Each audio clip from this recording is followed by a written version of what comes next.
Hello guys, स्वागत है आपका अपने यूट्यूब चैनल एप्सिकल क्लासेस में। आज हमारा टॉपिक रहेगा बाउंसी एंड मेटा सेंटर। पर सबसे पहले कवर करेंगे बाउंसी, उसके बाद मेटा सेंटर। अगर वीडियो ज़्यादा लंबा हो जा रहा है तो हम सिर्फ बाउंसी कवर करेंगे। बाउंसी में कवर क्या करेंगे ये हमने लिख दिया है। बाउंसी में हमको कवर क्या करना है, जैसे इसमें आर्किमिडीज प्रिंसिपल भी हमको कवर करना पड़ेगा, क्योंकि बाउंसी फोर्स अगर पढ़ना है तो आर्किमिडीज प्रिंसिपल पढ़ना ही पड़ेगा। उसका फार्मूला भी डिराइव कराएंगे। दूसरा नंबर पढ़ेंगे बाउंसी फोर्स जो है उसकी डिफरेंट कंडीशंस क्या होती हैं। उसके बाद सेंटर ऑफ बाउंसी क्या होती है। फिर इफेक्ट ऑफ डिस्टर्बेंस क्या होता है। कोई बॉडी अगर पानी में डूबी है या पार्सली डूबी है, ये फुल्ली डूबी है या पार्सली इमर्स्ड है या पानी के सरफेस से बिल्कुल टच कर रही है, तब उसकी बाउंसी पे क्या फ़र्क पड़ेगा। फिर सबमर्ज के लिए, फ्लोटिंग के लिए, ये है सबमर्ज के लिए। जो सबमर्ज मतलब होता है पानी के अंदर बिल्कुल डूब गई, और फ्लोटिंग मतलब है कि कुछ पार्ट बाहर की ओर निकला हुआ है और पानी में तैर रही। फ्लोट मतलब तैरना। और उसके बाद स्टेबिलिटी ऑफ सबमर्ज बॉडी, ये मतलब स्टेबिलिटी ऑफ सबमर्ज बॉडी ये बॉयंसी के लिए होता है। ये बॉयंसी के लिए होता है। अगर इसका 6 नंबर पार्ट अगर रखें तो स्टेबिलिटी ऑफ फ्लोटिंग बॉडी वो मेटा सेंटर में चली जाएगी। और अगर मेटा सेंटर के लिए टाइम मिल पा रहा है तो हम 6 नंबर भी लिख देंगे, stability of submerge body, stability of floating body. तो सबसे पहले टॉपिक पढ़ेंगे आर्किमिडीज प्रिंसिपल। ठीक है, पहला है आर्किमिडीज प्रिंसिपल। आर्किमिडीज प्रिंसिपल तरीका यही सही रहेगा कि पहले डिफिनीशन लिखवा देते हैं, तब समझाना सही रहेगा। डिफिनीशन लिखवा देते हैं। वन, ये बॉडी, जैसे कि ये कोई बॉडी, ये पानी का सरफेस है, ठीक, बता देते हैं पहले। ये कोई बॉडी हमारी है, ठीक। बॉडी मतलब कोई भी लकड़ी का टुकड़ा, ठीक है, पीस ऑफ वुड, लकड़ी का टुकड़ा मान लेते हैं पानी के अंदर डाल दिया गया, ठीक। तो इसके ऊपर भाई हाइड्रोस्टैटिक फोर्स क्या होता है। आर्किमिडीज प्रिंसिपल ये कहता है कि यदि कोई बॉडी पानी के अंदर है तो उसके चारों तरफ जो फोर्स लगते हैं, इनका रिजल्टेंट, देखो भाई पानी के अंदर कोई चीज़ डूबी हुई है तो चारों तरफ से बॉडी के परपेंडिकुलर डायरेक्शन में फोर्स लगेगा, पानी की वजह से, ठीक है। पर इनका रिजल्टेंट जो होता है उसको बोलते हैं हाइड्रोस्टैटिक फोर्स। जो जितने भी बल लग रहे हैं इसके चारों तरफ से और परपेंडिकुलर प्लेन में, जो इनका रिजल्टेंट होगा नेट फोर्स, उसको बोलेंगे हाइड्रोस्टैटिक फोर्स। हाइड्रोस्टैटिक फोर्स,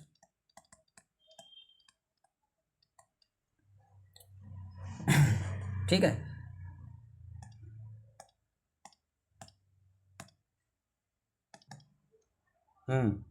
ये इनको बोलते हैं हाइड्रोस्टैटिक फोर्स।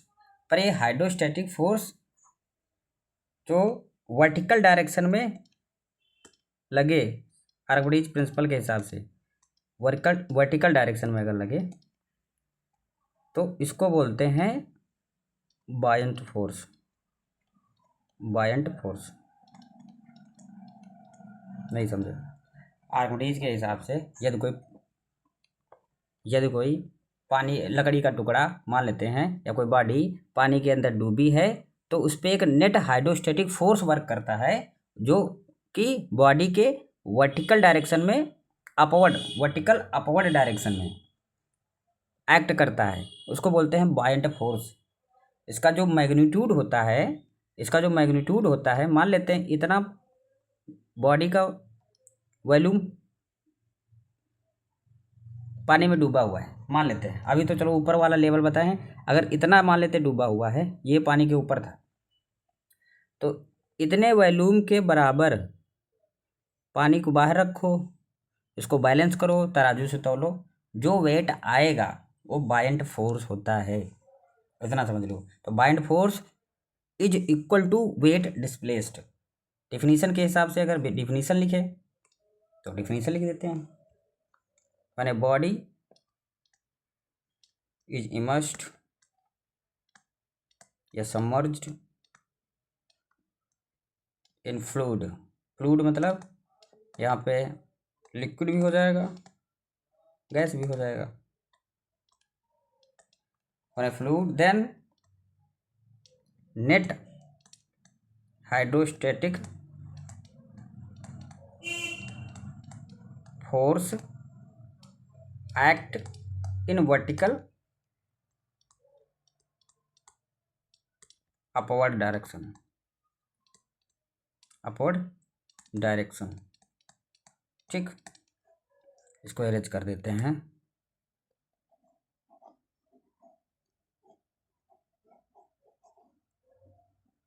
अपवर्ड डायरेक्शन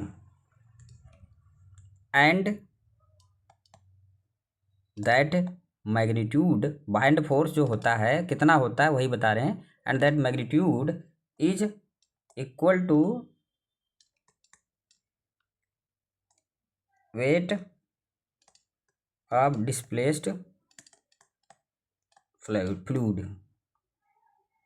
देखो अगले पेज बताते हैं। जैसे कि कोई बॉडी हमारी है, ठीक, अगर ये पानी में डूबी है, हम वहाँ पे पूरा पानी के अंदर डुबो दिए थे, पूरा डुबाना पूरा डुबाओ, आधा डुबाना आधा, उससे कोई फ़र्क नहीं पड़ता। जैसे मान लेते हैं ये बॉडी पानी में डूबी है, मान लेते हैं पूरा फुल्ली सबमर्ज्ड है, ये एक मान लेते हैं बॉडी हाफ डूबी हुई है। ठीक, ये हाफ है, पार्शली सबमर्ज्ड है, ये फुली सबमर्ज्ड है। बात तो हुई, लेकिन डिफिनीशन क्या कह रही है? Fully submerged. देखो एक मिनट, फुली सबमर्ज्ड आर्किमिडीज के प्रिंसिपल के हिसाब से भैया कि जो वर्टिकल डायरेक्शन में अपवर्ड फोर्स लगता है इसको बोलते हैं बाइंड फोर्स। ठीक, पर जितना वॉल्यूम जितना वॉल्यूम बॉडी का है डूबा हुआ है, उतने वॉल्यूम में जितना पानी आ रहा है, पानी नहीं जितना फ्लूइड आ रहा है, उसके वेट के बराबर बाइंड फोर्स लगता है। तो जैसे कि हमारा एच है, मतलब बॉडी है, बॉडी की हाइट एच है, और इस पर प्रेशर लग रहा है पी ए का, और इस पर प्रेशर लग रहा है पी बी का। ठीक, और ये मान लेते हैं एच ए, क्योंकि ऊपर पी ए माने तो ऊपर एच ए मान लेते हैं एच बी। तो हाइट जो निकालेंगे H is equal to H B minus H A, ये तुम्हारा हाइट हो गया, हाइट ऑफ द बॉडी। ठीक है, लेकिन नेट रिजल्टेंट जो होता है, नेट रिजल्टेंट जो हमारा वर्क कर रहा है, नेट रिजल्टेंट मान लेते हैं एफ नेट, तो जो ऊपर से लगेगा और नीचे से लगेगा माइनस कर देंगे, then F B minus F A. अब फोर्स पता है तुमको, स्ट्रेस पता है, stress is equal to force upon area, then force निकालो तो force is equal to stress into area. तो फोर्स यहाँ पे एफ बी की जगह क्या लिख देंगे? P B into A minus का पी ए इंटू ए, ये हो जाएगा एफ नेट। ठीक, अभी हम ड्राइव कर रहे हैं कि आर्किमिडीज प्रिंसिपल के हिसाब से बाइंड फोर्स का जो मैग्नीट्यूड निकालना होता है उसका फार्मूला क्या होता है। ठीक है, अब स्ट्रेस इंटू एरिया, हाँ ठीक है, इसको सही तरीके से लिख लेते हैं। F net is equal to P B into A minus P A into A. हम फार्मूला पढ़े थे पी बराबर रोजी एच, रोजी एच होता है। अगर पी ए निकालना है तो पी ए बराबर रोजी एच है, पी बी बराबर रोजी एच बी। ठीक है, उसी तरह आप इसमें वैल्यू रखें अगर, तो पी बी की जगह रो जी एच बी इंटू ए, इसकी जगह पी ए की जगह रखेंगे रो जी एच ए इंटू ए। यहाँ पर ए कामन है, रो जी कामन है। ठीक है, तो rho G A H B minus H A. बस पिछले स्लाइड में हम बताए थे कि H is equal to H B minus H A. Then इसकी जगह हम क्या लिख सकते हैं, H. Then F net is equal to rho G A H, and F net दूसरा भी तो एफ नेट, एफ बराबर एम जी भी तो होता है, डब्ल्यू बराबर एम जी, एफ बराबर एम जी, न्यूटन का सेकंड लॉ हो गया। ये हमारा प्रूफ हो गया।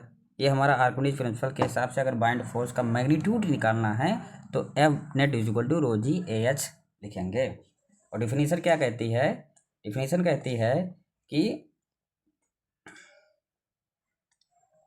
when a body is immersed in a fluid, then the net hydrostatic force act in vertical upward direction and that magnitude is equal to the weight of the displaced fluid। जैसे भैया हमको बताए, बार बार बताए, जैसे कि हम मान लेते हैं पार्शली इमर्स्ड का बता देते हैं। ये वाटर लेवल है, मान लेते हैं बॉडी हमारा टोटल हाइट एच, ठीक। मान लेते हैं इमर्स जो है, इमर्स की हाइट है, मतलब बॉडी स्मॉल एच हाइट तक डूबा हुआ है, ठीक है। तो जो इसका मान लेते हैं एरिया ए है, तो बाइंड फोर्स कितना होगा, बाइंड फोर्स जो होगा रो, बाइंड फोर्स जो होगा magnitude of flood displaced volume, इस वॉल्यूम का जो फ्लूड डिस्प्लेस्ड होगा, मान लेते हैं 5 मीटर क्यूब नीचे डूबा हुआ है, दो टोटल था 7 मीटर क्यूब बॉडी का वॉल्यूम, तो 5 मीटर क्यूब पानी के अंदर डूब गया है, 2 मीटर क्यूब ऊपर बचा है, टोटल 7 हो गया। तो जो बाइंड फोर्स होता है 5 मीटर क्यूब फ्लूड में, जो मान लेते हैं गैस है तो गैस का वेट ले लेंगे, मान लेते हैं फ्लूड है तो एक लिक्विड है तो लिक्विड का वेट ले लेंगे, ठीक। उतना बाइंड फोर्स एक्ट करता है नीचे से ऊपर की ओर, समझे, ये होता है बाइंड फोर्स। अगला है डिफरेंट कंडीशंस, दूसरा टॉपिक है different conditions of bind force.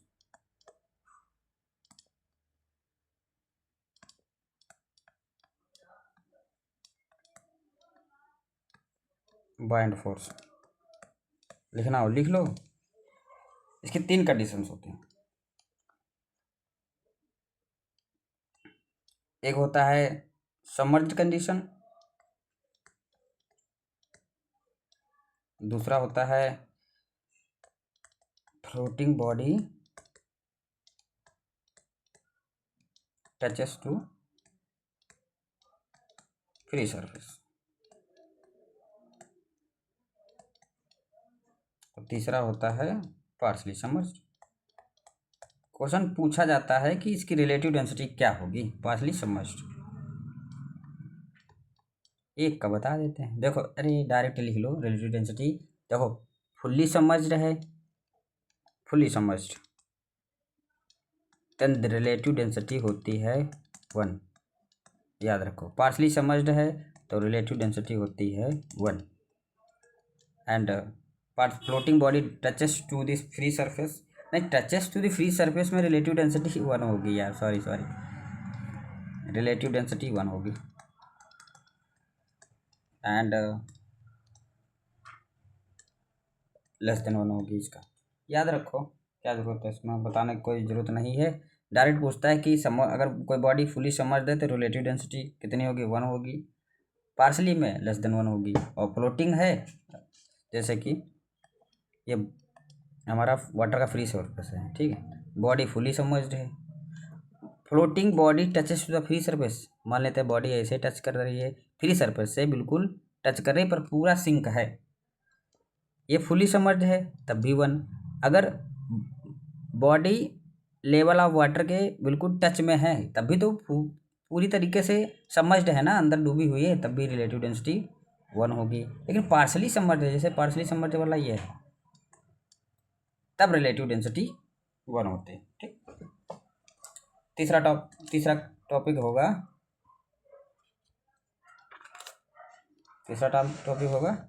Centre of buoyancy. कुछ नहीं, बस इसका बता देते हैं, आपको समझ में आ जाएगा। सेंटर ऑफ बॉयंसी देखो, मान लेते हैं बॉडी है, ठीक है, ये है फ्री सरफेस, वाटर का फ्री सरफेस। नीचे से आर्किमिडीज प्रिंसिपल के हिसाब से नीचे से ऊपर की ओर, मतलब वर्टिकल डायरेक्शन में अपवर्ड हाइड्रोस्टैटिक फोर्स वर्क करता है। वो भी हाइड्रोस्टैटिक फोर्स किस प्रकार का? Net hydrostatic force.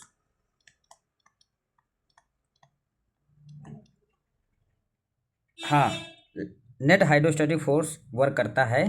तो भाई बहुत सारे फोर्स एक्ट कर रहे हैं, तो इनका जो सेंटर होता है उस सेंटर को बोलते हैं सेंटर ऑफ बॉयंसी। मतलब कि बाइंड फोर्स जिस पॉइंट पे एक्ट कर रहा है उसको बोलते हैं centre of buoyancy.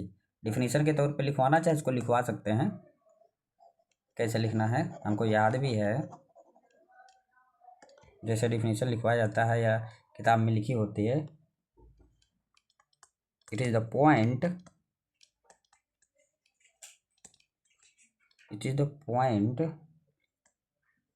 where BUO buoyant force act, or it is the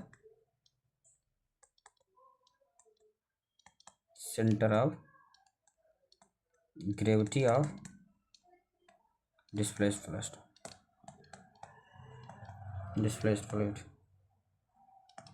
जो नीचे से पानी फ्लूइड लग रहा है वर्टिकल डायरेक्शन में, तो मान लेते हैं इसका एरिया ए था और इसका टोटल हाइट h है। मान लेते इतना डूबा हुआ है स्मॉल h हाइट में, मान लेते a हाइट में डूबा हुआ है, स्मॉल h इधर भी हो गया, ठीक है। तो इसका वॉल्यूम क्या होगा? Flood displayed. भाई जितना डूबा हुआ है उतना ही तो पानी, उतने वॉल्यूम के बराबर पानी हटाएगा।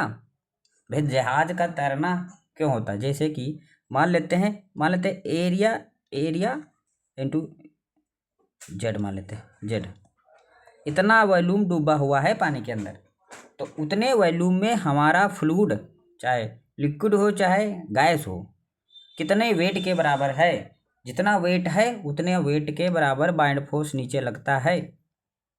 अब ये बताओ, मान लेते हैं इसका वेट 10 kg है, 10 kg, लेकिन डूबा हुआ है एरिया ए इंटू जेड, मतलब इतना एरिया में डूबा हुआ है। तो इसमें मान लेते हैं 6 kg पानी आ रहा है इतने वॉल्यूम में, मतलब जितना वॉल्यूम हमारा डिस्प्लेस्ड हो रहा है इतने वॉल्यूम के बराबर। जब कोई पानी के अंदर कोई बॉडी डाल देंगे तो अपने वॉल्यूम के बराबर पानी हटाता है वहाँ से, फ्लड डिस्प्लेस्ड करता है वहाँ से। तो मान लेते हैं कि area into Z, small Z, volume के बराबर पानी हटाया, तो एरिया इंटू जेड वॉल्यूम के बराबर पानी हटाया, फिर उसका वेट करेंगे, ठीक। जो वेट आएगा वो 6 kg आ रहा है, 10 kg नहीं आएगा, क्योंकि 6 kg आ रहा है इसका मतलब बाइंड फोर्स कम है, इसका वेट ज़्यादा है, जाहिर सी बात है। नहीं, अगर हाँ, तो इसका मतलब बाइंड फोर्स कम लग रहा है, वेट ज़्यादा है, इसी कारण वेट ज़्यादा है तो पानी में अंदर की ओर थोड़ा जरूर जाएगा, ठीक, अंदर की ओर थोड़ा जरूर जाएगा। भाई वेट ज़्यादा है तो थोड़ा तो अंदर जाएगा ना, कुछ हाइट तक, इसीलिए गया क्योंकि बॉडी का वेट ज़्यादा है और बाइंड फोर्स कम लग रहा है। अब थोड़ा बाइंड फोर्स मैनेज करने के लिए जितना लोड, मतलब बाइंड फोर्स लग रहा है उसके कारण ये बॉडी फ्लोट करती है, इसको बोलते हैं सेंटर ऑफ बाउंसी। अगला टॉपिक, इफेक्ट ऑफ डिस्टर्बेंस।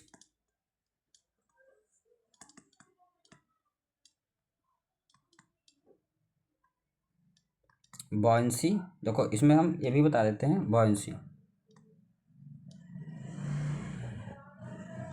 ठीक, मान लेते हैं पानी का लेवल है, ये हमारा बॉडी है, ये हमारा एक्सिस है इसका, ये मान लेते हैं सेंटर ऑफ ग्रेविटी है जी, और ये मान लेते हैं बाउंसी बी। ठीक, मान लेते हैं इसमें हम क्लॉकवाइज रोटेशन कर रहे हैं, तो बायंसी अगर पढ़ रहे हैं, मेटा सेंटर बायंसी में यही फर्क होता है कि अगर बायंसी पढ़ रहे हैं तो बायंसी में फ्लड का बॉडी का डायरेक्शन तो चेंज हुआ, लेकिन वॉल्यूम नहीं चेंज होता है। वॉल्यूम मतलब जो फ्लड डिस्प्लेस्ड होता है उसका वॉल्यूम नहीं चेंज होता है। अगर क्लॉकवाइज इसको घुमा रहे हैं, ठीक, घुमा दिए तो ये घूम गया, लेकिन सबमर्ज्ड है, फुली सबमर्ज्ड है भाई, तो पानी पहले भी 3 सेंटीमीटर क्यूब डिस्प्लेस्ड कर रहा था, अभी भी 3 सेंटीमीटर क्यूब डिस्प्लेस करेगा, क्योंकि पानी के अंदर ही तो है। तो कहते हैं कि अगर इसको पानी में डुबाएं और क्लॉकवाइज घुमाए या एंटी क्लॉकवाइज घुमाओ, कैसे भी घुमाओ, डिस्टर्बेंस क्रिएट करो, तो कहते हैं centre of bouncy does not change.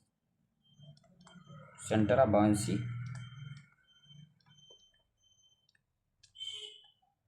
Does not change. एक चीज़ ये याद रखो कि बाउंसी देखो बॉडी के अंदर ही बन रही है। Bouncy always act inside the body, inside the body, मतलब बाउंसी जो है हमेशा बॉडी के अंदर ही लाई करेगी। ठीक है, और centre of bouncy does not change, क्योंकि अगर उसमें बाउंसी में क्या होता है, बाउंसी चेंज नहीं होती है, चाहे उसमें कोई भी डिस्टर्बेंस क्रिएट करो। मान लो डिस्टर्बेंस अगर क्रिएट किए भी तो वॉल्यूम ऑफ डिस्प्लेस्ड वाटर जो है जितना था पहले, मान लेते हैं पहले 5 मीटर क्यूब था, वो उसका शेप नहीं चेंज होगा भाई। जिसे मान लेते हैं पहले इस तरीके से इसको पानी डिस्प्लेस कर रहा था, अब इसको घुमा दिए, अब पानी इस तरीके से डिस्प्लेस कर रहा है।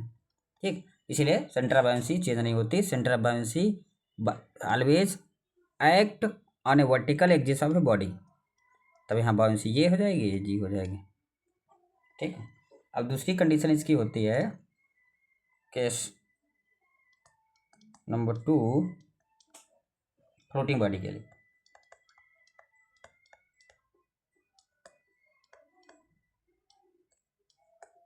इसमें भी 3 कंडीशन होती हैं। एक मिनट, पेन चेंज कर ले। देखो फ्लोटिंग, जैसे वहाँ पे बताए थे सबमर्ज का condition, effect of disturbance of bouncy, ये था सबमर्ज कंडीशन के लिए। Case first for submerge condition, देखो सबमर्ज्ड है, फुली सबमर्ज्ड है, पानी का लेवल यहाँ पे है और बॉडी पानी के अंदर सबमर्ज्ड है। For submerge condition, submerged condition. ठीक, दूसरा केस है case 2 floating body. Floating body मतलब यह है कि पूरी तरीके से पानी में नहीं डूबी है, ऊपर की ओर फ्लोट कर रही है। मान लेते हैं ये है CG, CG मतलब सेंटर ऑफ ग्रेविटी, ये है बाउंसी। ठीक, अब मान ले डिस्टर्बेंस क्रिएट कियो, अगर डिस्टर्बेंस क्रिएट किए हम, ये देखो डिस्टर्बेंस क्रिएट किए। सबमर्ज्ड बॉडी में क्या था कि जो लिक्विड डिस्प्लेस्ड हो रहा था उसका वॉल्यूम चेंज नहीं हो रहा था। लिक्विड डिस्प्लेस्ड, तो जो उसका शेप था, शेप नहीं चेंज हो रहा था, शेप डज नॉट चेंज। अब इसमें क्या है, देखो पहले मान लेते हैं स्मॉल h हाइट थी इसकी, ठीक, और एरिया A था, तो पहले तो वॉल्यूम डिस्प्लेस कर रहा था, तो area into height small h, ये कैपिटल H है, मान लेते हैं।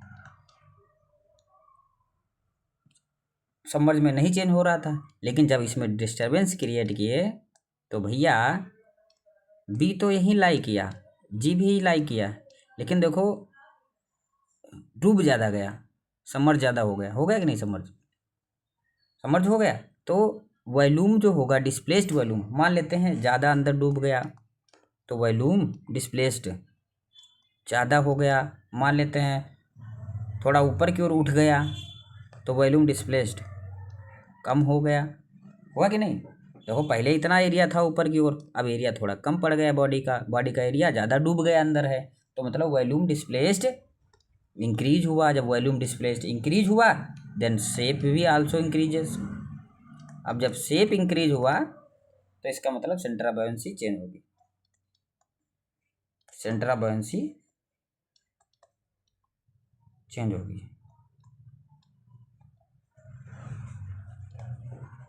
चेंज क्योंकि बिकॉज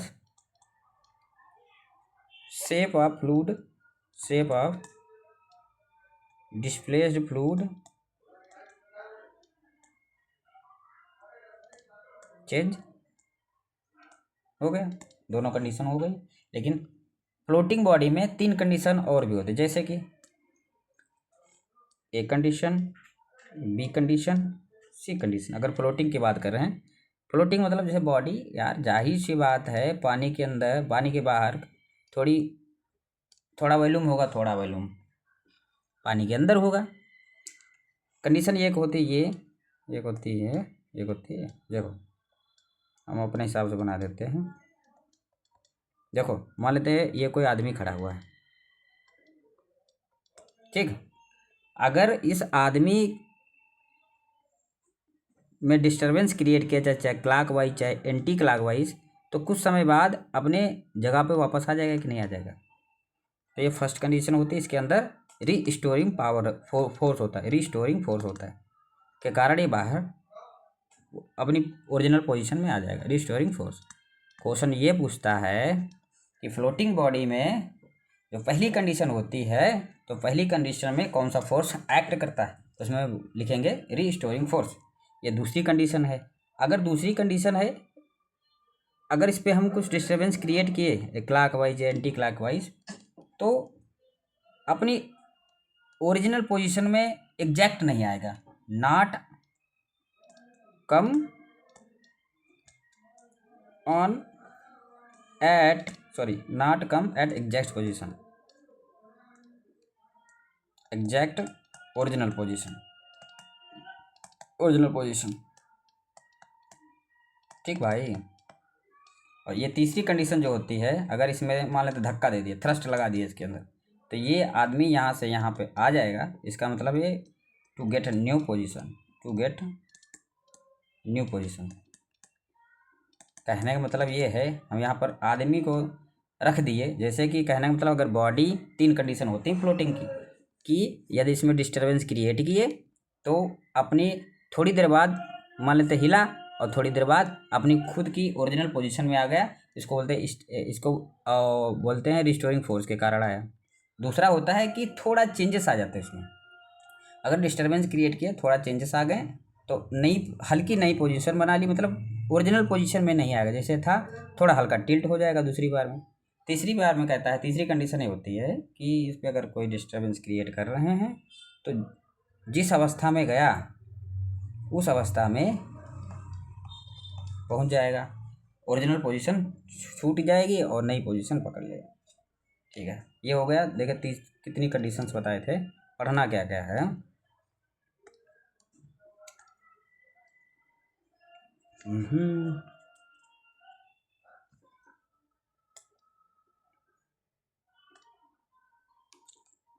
ये पढ़ रहे हैं, सेंटर ऑफ बाउंसी पढ़ लिए, इफेक्ट ऑफ डिस्टर्बेंस में सबमर्ज भी पढ़ लिए, फ्लोटिंग भी पढ़ लिए, स्टेबिलिटी ऑफ सबमर्ज बॉडी, ठीक है।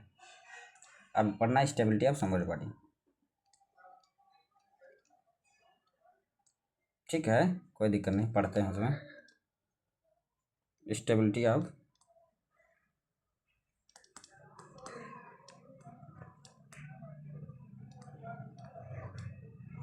इसमें भी 3 कंडीशन होती हैं स्टेबलिश सबमर्ज बॉडी। देखो 3 कंडीशन होती हैं, लिख देते हैं। पहला when G is below B, दूसरी कंडीशन होती है when G is above B, G is above B, G is below G. When G and B मतलब buoyancy, G मतलब center of gravity, coincide with each other, coincide. B मतलब होता है buoyancy, ये होता है सेंटर ऑफ ग्रेविटी. देखो एक होता है, हम इसको बता देते हैं. देखो भैया, एक होता है centre of gravity, centre of gravity जिसको बोलते हैं CG शॉर्टकट में, ठीक. एक होता है सेंटर ऑफ मास, ठीक. सेंटर ऑफ ग्रेविटी मतलब ये हुआ जाके जैसे कोई बॉडी है, सही बात हम बताएं, मान लेते इतनी गांव की भाषा में बताते हैं. जैसे कि इसको बोलते हैं जैसे कोई बॉडी है, पत्थर है, इतना बड़ा पत्थर है, बहुत बड़ा पत्थर है, उसको किस पॉइंट से उठाएं, किस पॉइंट पे पकड़ रखें ताकि ये बॉडी स्टेबल रहे, उसको बोलते हैं सेंटर ऑफ ग्रेविटी. मतलब सेंटर ऑफ ग्रेविटी में ये कहा जाता है कि ये वो पॉइंट होता है जहाँ पे पूरी बॉडी का वेट माना जाता है एक्ट कर रहा है उस पॉइंट पे, कि उस पॉइंट पे अगर हम गड्ढा करें या इसको बांध दे या पे यहाँ पे कोई सपोर्ट लगा दे तो बॉडी स्टेबल कंडीशन में रहेगी, इसको बोलते हैं centre of gravity. Centre of mass में क्या होता है, डिफरेंस बस इतना होता है, पूरी बॉडी का जो मास जिस पॉइंट पे एक्ट करता हुआ माना जाए उसको बोलते हैं सेंटर ऑफ मास. मास सिर्फ m होता है और centre of gravity W weight पे डिपेंड करती है, तो W बराबर mg, मतलब इसमें ग्रेविटी एक्ट करते हैं, ठीक है, सेंटर ऑफ ग्रेविटी होता है. अब कंडीशन लिखो, when G is below B. देखो व्हेन पहला है, when G is below B. देखो देखो ये बॉडी है ओरिजिनल पोजीशन में, हम इसको यहाँ पे खड़ा कर दिए, मान लेते हैं when G is below B, मतलब ये B है, ये है G, ठीक है. इस पर डिस्टर्बेंस क्रिएट किए, और जब डिस्टर्बेंस क्रिएट किए तो हमारी बॉडी थोड़ा झुकाव पैदा की. देखो ये हमारी बॉडी थोड़ा झुक गई, ठीक. ये हमारा इसका एक्सिस है, लॉन्गिट्यूडिनल या vertical axis of the body. अब इसको हम क्लॉकवाइज अगर घुमाएं तो ये बताओ भैया, मान लेते हैं G था, ये B था, बायंट फोर्स जो होता है वर्टिकल अपवर्ड होता है डाउनवर्ड होता है. बायंट फोर्स ऊपर की ओर वर्क करता है ना बॉडी के, जो CG जो ग्रेविटी होती है, ग्रेविटी डाउनवर्ड वर्क करती है. भाई वेट जो होता है डाउनवर्ड ही एक्ट करता है, जैसे G है, G को मतलब सेंटर ऑफ ग्रेविटी डिपेंड करती है, किसको सेंटर ऑफ ग्रेविटी बोलते हैं, जहाँ पे वेट एक्ट करता हुआ माना जाए. तो वेट मतलब W बराबर mg, वेट मतलब W बराबर mg, नीचे की ओर वर्क कर रहा है, बायंसी ऊपर की ओर वर्क कर रही है, ठीक है. बायंसी मतलब बायंट फोर्स. अब ये बताओ G नीचे है, B ऊपर है, हाँ तो ठीक है. अब क्या होगा, अब G नीचे है, बायंट फोर्स ऊपर है, अब झुकाव नीचे की ओर है, इसका मतलब ग्रेविटी ज़्यादा है, इसका मतलब वेट ज़्यादा है. वेट ज़्यादा है, जब किसी भी बॉडी का वेट बायंट फोर्स से ज़्यादा है तो स्टेबल कंडीशन में मानी जाती है. जैसे अब ये क्लॉकवाइज घुमाएं तो वेट के कारण ये बॉडी एंटी क्लॉकवाइज घूमने का प्रयास करेगी, तो ये धीरे धीरे स्टेबल कंडीशन में आ जाएगी, ठीक. मतलब सेंटर ऑफ ग्रेविटी का नीचे होना बहुत ज़रूरी है. Then it is called stable condition, stable condition. अगला सेकेंड जो है, व्हेन G पहला था G is below B, when G is above B. देखो बॉडी ये एक्सिस है, मान लेते G ऊपर है, नीचे B है, इस पर हम मान लेते डिस्टर्बेंस क्रिएट किए. जब डिस्टर्बेंस क्रिएट किए तो बॉडी हमारा टिल्ट हो गई, ठीक है, टिल्ट हुई. ये हमारा एक्सिस है, ये हमारा G है, ये हमारा B है, तो बाइंड फोर्स तो एक्ट करेगा ऊपर ना, बाइंड फोर्स एक्ट करेगा ऊपर की ओर, इसको बोलते हैं बाइंड फोर्स। जो जी होगा, जी मतलब डब्लू, डब्लू मतलब एम जी, एम जी नीचे की ओर वर्क करेगा। तो वेट ज़्यादा होने के कारण ये बॉडी ऑसिलेट करेगी। ऑसिलेट मतलब वेट जो क्या, जी नीचे आने की कोशिश करेगा ये, और बी को ऊपर पहुंचाने की कोशिश करेगा, समझ रहे हो, क्योंकि बाइंड फोर्स कम होगा और जी का वैल्यू ज़्यादा होगा। बाइंड फोर्स कम होगा जी से, न सॉरी लिख गलत दी है, बाइंड फोर्स कम होगा जी से। तो जी क्या करेगा, नीचे आने के लिए बॉडी को ऑसिलेट करेगा, तो ये अनस्टेबल कंडीशन कहलाती है। देन अनस्टेबल कंडीशन, ये हो गया अनस्टेबल कंडीशन। अगला G and B coincide, coincide, then इसको बोलते हैं न्यूट्रल। ठीक, कोइंसाइड मतलब जी भी यहीं पे है, बी भी यहीं पे है, अगर डिस्टर्बेंस क्रिएट कर दिए,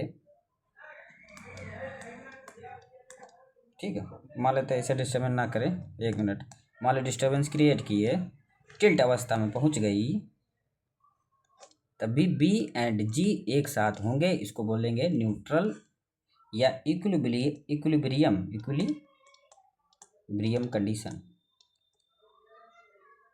ठीक, इक्विलिब्रियम कंडीशन। देखो जितना बताया था उतना हमने पढ़ा दिया। अब अगला रहेगा स्टेबिलिटी ऑफ फ्लोटिंग बॉडी।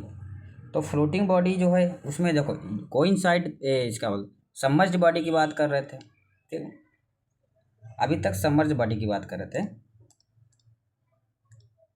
एक minute, stability of submerged body जो पानी के अंदर डूबी हुई है उसकी कहानी बता रहे थे। अब हम आपको कहानी बताएंगे कि जो फ्लोट कर रही है, जैसे कि ये है और फ्लोट कर रही है, तब स्टेबिलिटी पे इसके क्या फ़र्क पड़ेगा, ये नेक्स्ट वीडियो में मिलेगा आपको। ठीक है, एक मिनट तुमको मेटा सेंटर बता देते हैं इसी में, मेटा सेंटर, ठीक, अगले वीडियो में बनाएंगे, ठीक, अगला Meta centric height, Meta centre. Thank you for watching. Video अच्छा लग रहा हो तो ठीक है, नहीं अच्छा लग रहा है तो भैया कुछ भी सलूशन बताना है आपको, सजेस्ट करना है तो भाई कमेंट बॉक्स खुला हुआ है, आप कमेंट कर सकते हैं। ठीक है भाई, थैंक यू सो मच।